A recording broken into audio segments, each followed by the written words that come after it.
In this video, we will be going over how to create job submission forms within eQUEUE. If we go to the Submit Job section in our eQUEUE web interface, we'll see a couple of different categories here, one called Batch, one called Desktop Apps. These are completely configurable by you, but this is how our system has been set up. So we'll go into the Batch one, and then you can see inside of here, we have a couple of different jobs already defined. So if we go just, for example, and look at this one, you'll see there's a bunch of questions that get asked and the big blue Submit Job button. So what we're going to do is make our own version of this. And our form that we're going to create is for compressing files on cluster nodes. So to do this, I'm going to pull up a terminal, and I've already logged into the system running eQUEUE. And I'm going to go into the act eQUEUE directory and then inside of forms. And if we do an ls, we can see that there's batch and desktop apps, which match batch and desktop apps here. So I'm going to put my new form under batch, and you can see again there's directories like GrowMax HPL lamps that match here. So I'm going to make my new form called compress. So I'll make a directory called compress and change into it. Now inside of this directory, the first thing we're going to do is create a settings file.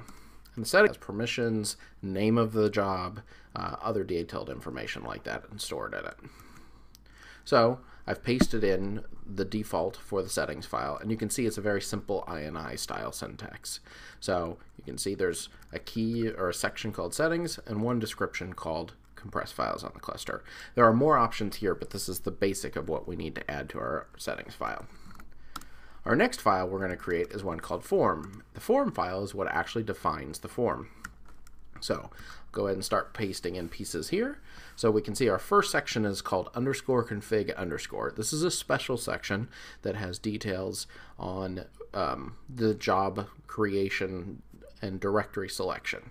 So by default, job_create is the default behavior, and what will happen is a spool directory will be made in the user's home directory for every new job submitted.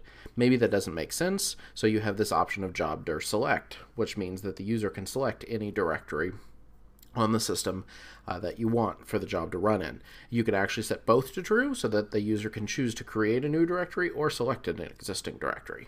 In this case, we're going to go with the job_create for my job. Now, I'm going to add another section inside of square brackets called description. So now the sections inside square brackets, other than the special _config_ section, are variables that will be later available in your job submission script. There's a couple of really important keys inside each section. One's called type, and this is a type of text. There are multiple types available that have different behavior in the form. So we'll go ahead and leave the type of text in here, and you can see we added a description to our description saying create compressed files. So if we go ahead and save that, we can flip back over to our form, or our web interface. If we click on batch here to reload, you can see we now have a new form called compress files on the cluster.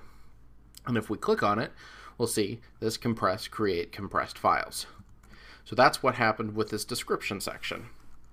Now we're going to add the next one. The next one is we're calling it files, and it has a type of file paths. So, and the description of selecting the files to compress in the root directory of home. So what this will do, let me go ahead and save this and we can show you,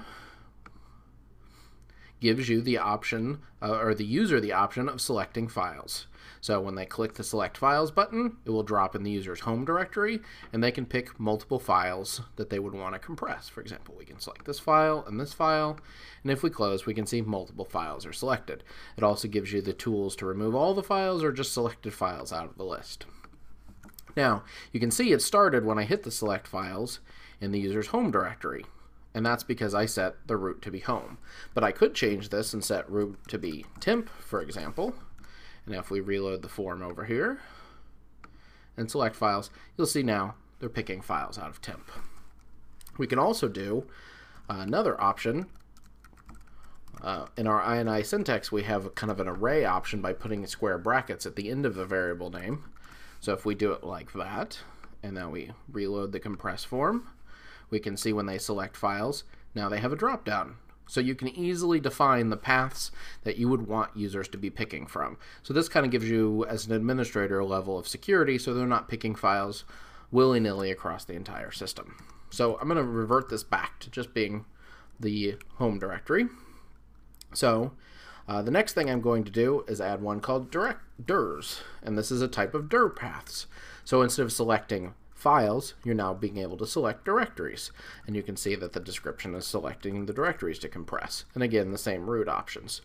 So what I'm doing here is building a nice user interface so the user can compress files, so they don't have to learn the command line options for doing so. So we've got selecting files, and you can see the button changes to select directories, and now my select buttons are on the directory, so I can pick a whole directory that I would want to compress. Go ahead and remove that. Okay, so my next option I'm going to give is the user to choose what type of compression they want. So maybe they want gzip files or bzip, or they're going to move it onto a PC or Mac, and so they would prefer zip. So as you can see here, there's a new type called select. Now there's a whole bunch of built-in types inside of eQUEUE: select, directory paths, text, large text boxes, radio buttons, sliders. It's completely up to you to decide which widgets and which user interface elements make the most sense to you. So this is a select box, and we're giving it 3 options, being gzip, bzip2, and zip. So if we save this and again go back over here and reload it, we can see we now get which compression type, and you can choose which compression type you would like. Now we're going to add one more option, and that's output.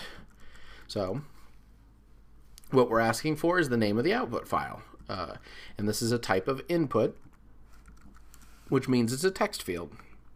So if we reload again, we can see the user now has the option to fill out the name of the output file. So this would be the name of the zip file or the gzip file that gets created. And you can see we have a default of output. We could change this to my output, or how about my compressed file. So when we save that, we can go back, and you can see it fills it out for you. So this is basically all the questions we need to ask the end user here to compress files. So we're asking them pick some files, pick some directories if they want, what type of compression, what's the name of the file you want to create. Pretty straightforward. So the next thing we're going to do is now create the submit file. So this takes on the same syntax as a normal job submission script. In our demo instance of eQUEUE here, we're using Grid Engine as the back engine, or the back end scheduler. So that's what my job submission script will look like. But it will be very similar if you're using Torque or Moab or Maui. So here we set a couple of Grid Engine specific options, saying we want to join standard out and standard error. We want to name the job compress, and we want to submit the job to the all queue. So on a Torque or PBS system, this would look like this instead. So very similar. If you have had some familiarity with creating job submission script, this should be pretty straightforward. Now we're going to do a little bit fancier things here. So there's a built-in job language that are built into the job submission scripts that are available to you. So what we're going to do is create a couple of new variables, one called all directories and one called all files. So functions inside of the job language are inside this curly bracket and %sign. So you can see we're setting all directories to be equal to directories joined by spaces. So what does that mean? If we go ahead and pull up our form again, oops, there we go, you'll see that there are a couple of variables called files and dirs. So these, anything in the square brackets, become available as a variable inside your job submission script. So all the directories they've selected in the dir path element, which is right here, will be in an array called dirs. And all the files they select in this UI element here will be in an array called files. So what I'm doing is taking the array and merging it into a single string separated by spaces. So if I were to select, for example, if I select these two files, I would have, and with this join statement here, my all files variable would be /home/act/pour.xyz space home/act logo.mov. So you would definitely see, so you would see two separate variables and file names joined into one string. We're doing the same thing for both the variable, or for the directories and the files. Now we're going to put a little more logic in. So we're saying if the type, and you can see if we go back up to our form here, type contained the values of gzip, bzip2, or zip. So I'm saying if type is equal to gzip, I'm going to issue the tar command with the create file, and then with the zip option, which is the Z, and create a file. My output file name is going to be output.tar.gz. And you can see output comes from the name that they filled in this box, my compressed file button, or text box. So anything you type in there, the user types in there, will be stored in the output variable. So we're going to create a file called output.tar.gz, and then the options to that will be all the directories and all the files they select. So we'll go ahead and paste in what happens if the user type selects bzip2 instead of gzip. Very similar, except for we change the Z argument to the J argument for the bzip2. If we paste in the last piece and we say we want the type to be zip, we'll issue the zip command instead of the tar command, and we'll create a recursive zip file with output.zip in the all files and the all directories, just like the other ones. And then we want to end our little if statement. So here we've put a little logic in, and you can see how powerful that making forms and combining them in job submission scripts can be with inside of eQUEUE. I'll go ahead and save that and go over here and reload this. So I'm going to go ahead and select some files, and I'll go ahead and select these two files, and then I'll select a directory. And why don't I select this directory called demos. So my zip file will have, or my compressed file should have these two files and the directory demos and all of the contents of those directories. Gzip is file, gzip is fine for my compression type, and we'll call it my test file. And I can hit the submit job button. So what happened here is that job submission script was created and submitted to the cluster. You can see it's job number 305. It created a working directory for the job in home act eQUEUE 305.